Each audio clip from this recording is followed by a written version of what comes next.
बहुत पुरानी बात है। धारा नगरी में गंधर्वसेन नाम का एक राजा राज करते थे। उसके 4 रानियां थीं। उनके 6 लड़के थे जो सबके सब बड़े ही चतुर और बलवान थे। संयोग से एक दिन राजा की मृत्यु हो गई और उनकी जगह उनका बड़ा बेटा शंख गद्दी पर बैठा। उसने कुछ दिन राज किया, लेकिन छोटे भाई विक्रम ने उसे मार डाला और स्वयं राजा बन बैठा।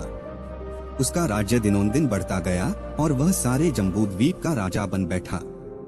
एक दिन उसके मन में आया कि उसे घूमकर सैर करनी चाहिए और जिन देशों के नाम उसने सुने हैं उन्हें देखना चाहिए।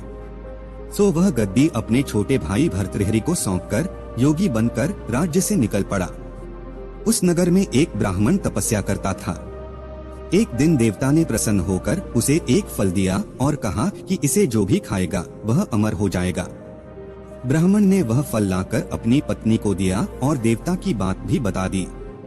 ब्राह्मणी बोली, हम अमर होकर क्या करेंगे? हमेशा भीख मांगते रहेंगे। इससे तो मरना ही अच्छा है।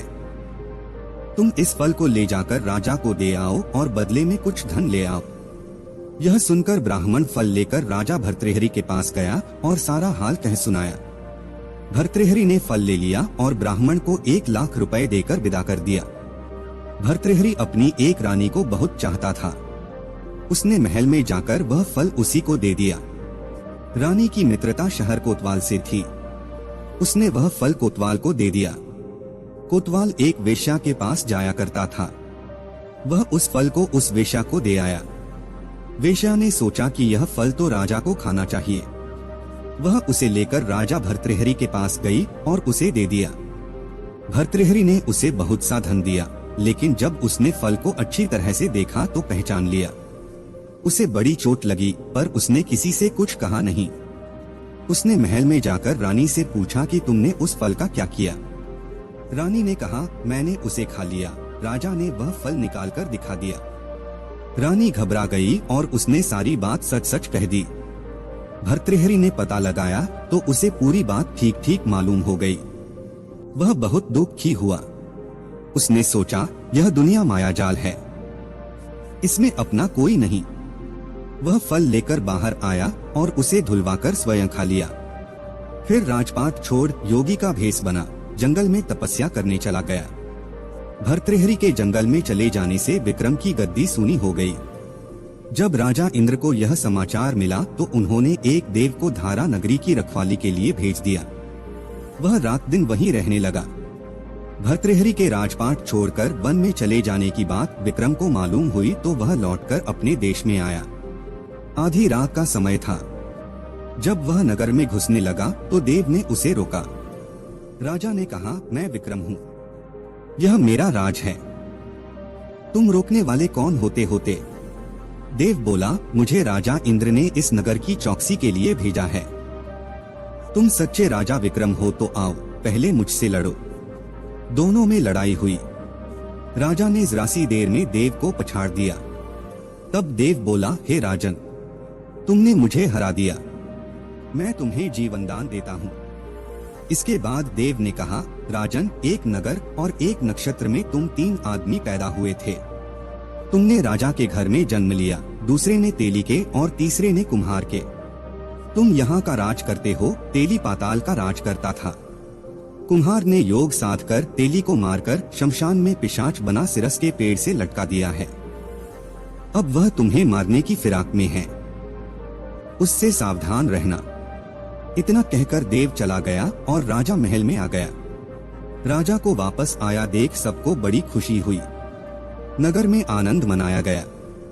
राजा फिर राज करने लगा। एक दिन की बात है कि शांतिशील नाम का एक योगी राजा के पास दरबार में आया और उसे एक फल देकर चला गया। राजा को आशंका हुई कि देव ने जिस आदमी को बताया था कहीं यह वही तो नहीं है। यह सोच उसने फल नहीं खाया, भंडारी को दे दिया। योगी आता और राजा को एक फल दे जाता। संयोग से एक दिन राजा अपना अस्तबल देखने गया था। योगी वहीं पहुंच और फल राजा के हाथ में दे दिया। राजा ने उसे उछाला तो वह हाथ से छूटकर धरती पर गिर पड़ा। उसी समय एक बंदर ने झपटकर उसे उठा लिया और तोड़ डाला। उसमें से एक लाल निकला जिसकी चमक से सबकी आंखें चौंधिया गईं। राजा को बड़ा अचरज हुआ। उसने योगी से पूछा, आप यह लाल मुझे रोज क्यों दे जाते हैं? योगी ने जवाब दिया, महाराज, राजा, गुरु, ज्योतिषी, वैद्य और बेटी, इनके घर कभी खाली हाथ नहीं जाना चाहिए। राजा ने भंडारी को बुलाकर पीछे के सब फल मंगवाए। तुड़वाने पर सब में से एक एक लाल निकला। इतने लाल देखकर राजा को बड़ा हर्ष हुआ। उसने जौहरी को बुलवाकर उनका मूल्य पूछा। जौहरी बोला, महाराज, ये लाल इतने कीमती हैं कि इनका मोल करोड़ों रुपयों में भी नहीं आंका जा सकता। एक एक लाल एक एक राज्य के बराबर है। यह सुनकर राजा योगी का हाथ पकड़कर गद्दी पर ले गया। बोला, योगीराज, आप सुनी हुई बुरी बातें दूसरों के सामने नहीं कही जाती। राजा उसे अकेले में ले गया। वहां जाकर योगी ने कहा, महाराज, बात यह है कि गोदावरी नदी के किनारे मसान में मैं एक मंत्र सिद्ध कर रहा हूँ। उसके सिद्ध हो जाने पर मेरा मनोरथ पूरा हो जाएगा। तुम एक रात मेरे पास रहोगे तो मंत्र सिद्ध हो जाएगा। एक दिन रात को हथियार बांधकर तुम अकेले मेरे पास आ जाना। राजा ने कहा, अच्छी बात है। इसके उपरांत योगी दिन और समय बताकर अपने मठ में चला गया। वह दिन आने पर राजा अकेला वहां पहुंचा। योगी ने उसे अपने पास बिठा लिया। थोड़ी देर बैठकर राजा ने पूछा, महाराज, मेरे लिए क्या आज्ञा है? योगी ने कहा, राजन, यहाँ से दक्षिण दिशा में 2 कोस की दूरी पर मसान में एक सिरस के पेड़ पर एक मुर्दा लटका है। उसे मेरे पास ले आओ, तब तक मैं यहाँ पूजा करता हूँ। यह सुनकर राजा वहाँ से चल दिया। बड़ी भयंकर रात थी। चारों ओर अंधेरा फैला था। पानी बरस रहा था। भूत प्रेत शोर मचा रहे थे। सांप आकर पैरों में लिपटते थे। लेकिन राजा हिम्मत से आगे बढ़ता गया। जब वह मसान में पहुंचा तो देखता क्या है कि शेर दहाड़ रहे हैं, हाथी चिंघाड़ रहे हैं, भूत प्रेत आदमियों को मार रहे हैं। राजा बेधड़क चलता गया और सिरस के पेड़ के पास पहुंच गया। पेड़ जड़ से फुनगी तक आग से दहक रहा था। राजा ने सोचा, कौन हो, यह वही योगी है जिसकी बात देव ने बताई थी। पेड़ पर रस्सी से बंधा मुर्दा लटक रहा था। राजा पेड़ पर चढ़ गया और तलवार से रस्सी काट दी। मुर्दा नीचे गिर पड़ा और दहाड़ मार मार कर रोने लगा। राजा ने नीचे आकर पूछा, तू कौन है? राजा का इतना कहना था कि वह मुर्दा खिलखिलकर हंस पड़ा। राजा को बड़ा अचरज हुआ। तभी वह मुर्दा फिर पेड़ पर जा लटका। राजा फिर चढ़कर ऊपर गया और रस्सी काट मुर्दे का बगल में दबा नीचे आया। बोला, बता, तू कौन है? मुर्दा चुप रहा। तब राजा ने उसे एक चादर में बांधा और योगी के पास ले चला। रास्ते में वह मुर्दा बोला, मैं बेताल हूँ। तू कौन है और मुझे कहाँ ले जा रहा है? राजा ने कहा, मेरा नाम विक्रम है। मैं धारा नगरी का राजा हूँ। मैं तुझे योगी के पास ले जा रहा हूँ। बेताल बोला, मैं एक शर्त पर चलूंगा। अगर तू रास्ते में बोलेगा तो मैं लौटकर पेड़ पर जा लटकूंगा। राजा ने उसकी बात मान ली। फिर बेताल बोला, पंडित, चतुर और ज्ञानी, इनके दिन अच्छी अच्छी बातों में बीतते हैं, जबकि मूर्खों के दिन कलह और नींद में। अच्छा होगा कि हमारी राह भली बातों की चर्चा में बीत जाए। मैं तुझे एक कहानी सुनाता हूँ, ले सुन।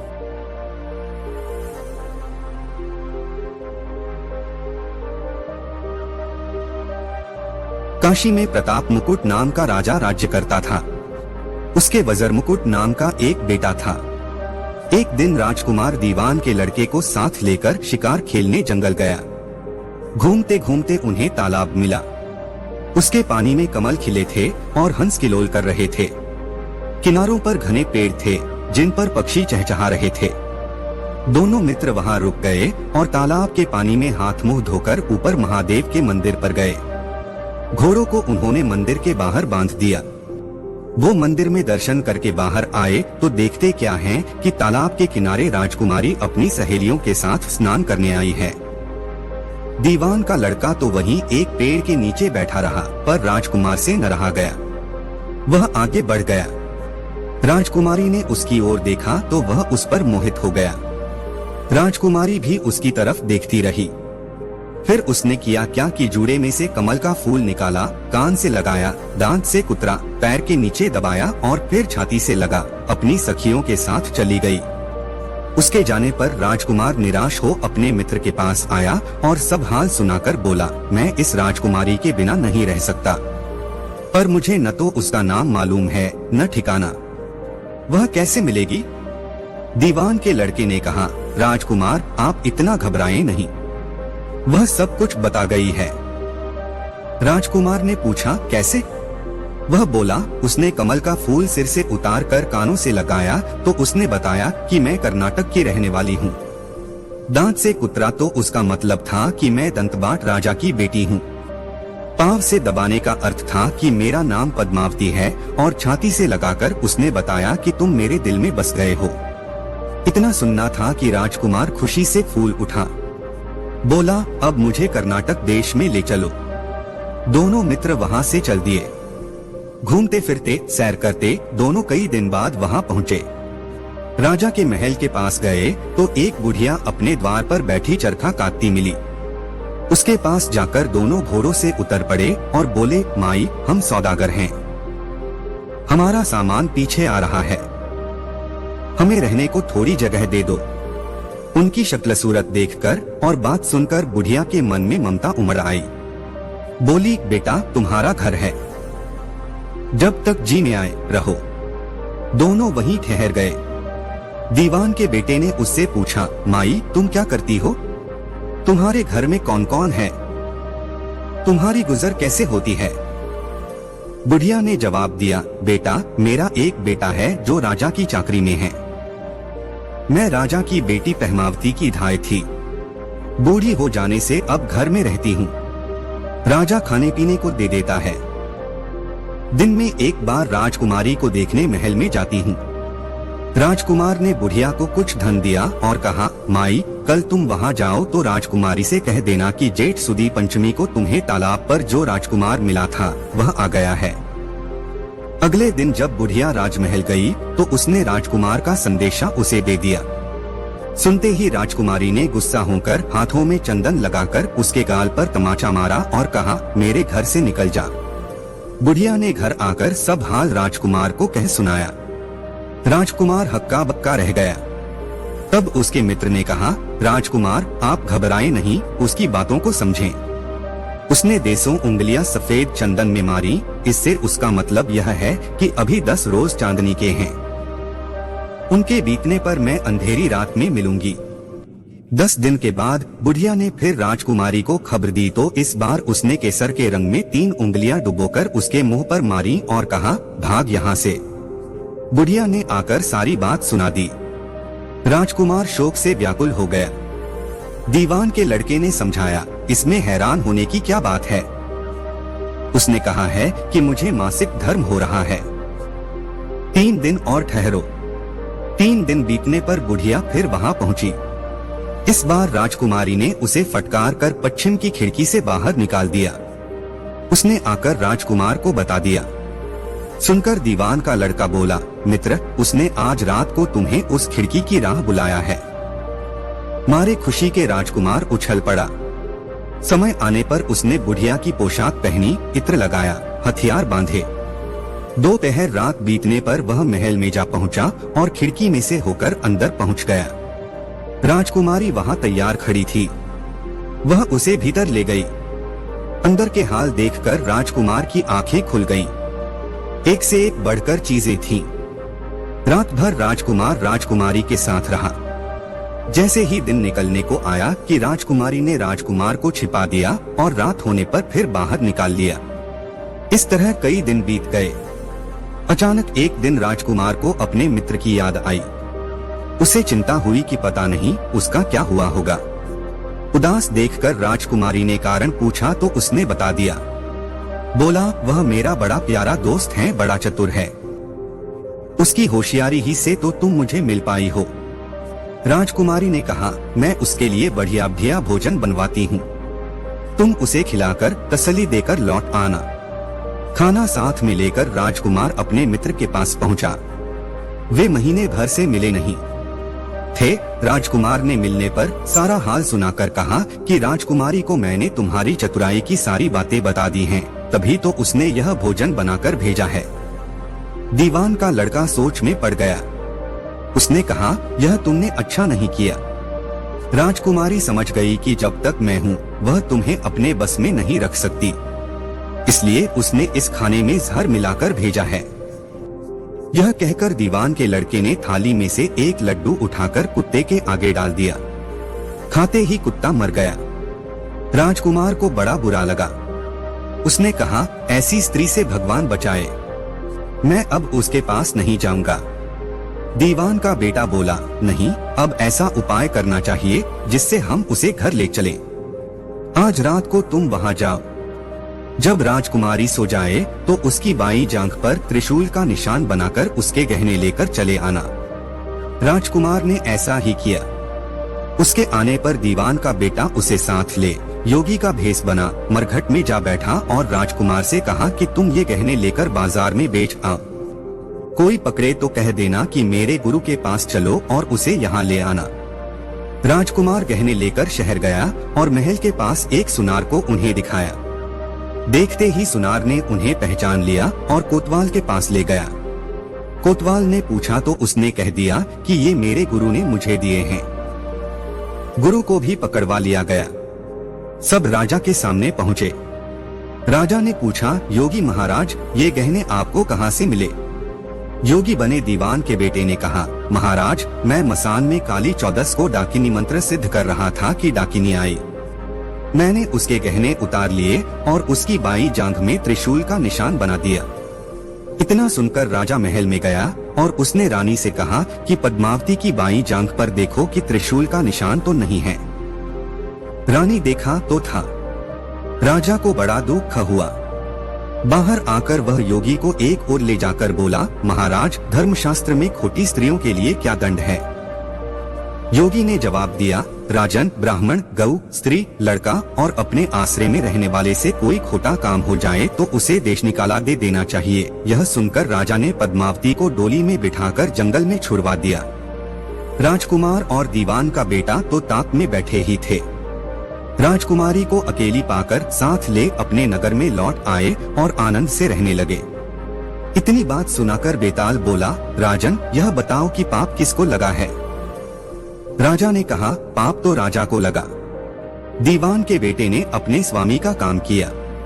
कोतवाल ने राजा को कहना माना और राजकुमार ने अपना मनोरथ सिद्ध किया।